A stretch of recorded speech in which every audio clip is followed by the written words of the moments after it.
உடல்நிலையின் காரணமாக நான் ஏதோ ஒண்ணு வேண்டிக்கிட்டேன். நம்ம உதாரணத்திற்கு இப்படி கூட எடுத்துக்கலாமே, திருப்பதிக்கு பாத யாத்திரையா வரேன்னு சொல்லி நான் வேண்டிக்கிட்டு இருக்கேன். ஆனால் திடீர்னு பார்த்தா எனக்கு மூட்டு மாற்று அறுவை சிகிச்சைங்கிறது நடந்துருச்சு.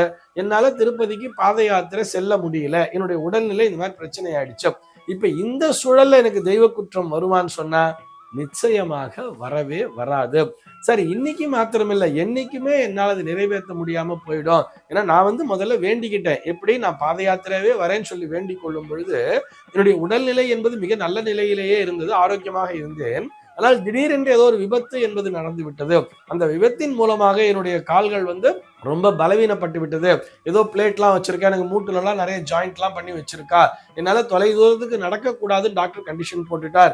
குறிப்பாக ரொம்ப தூரம் படிகள்லாம் ஏறக்கூடாது, மலை ஏறக்கூடாதுன்னு சொல்லிட்டார். சார், நீங்க ஏறுற மாதிரி இருந்தா நீங்க கார்லயோ பஸ்லயோ தான் போகணும்னு சொல்லிட்டாருன்னு வரும்பொழுது நான் வேண்டிக்கிட்டனே, என்னால அந்த வேண்டுதலை நிறைவேற்ற முடியவில்லையே. அப்படி வரும்பொழுது எனக்கு தெய்வ குற்றம் ஏற்பட்டு விடுமான்னு சொன்னா நிச்சயமாக ஏற்படவே ஏற்படாது. அந்த கவலையே வேண்டாம்.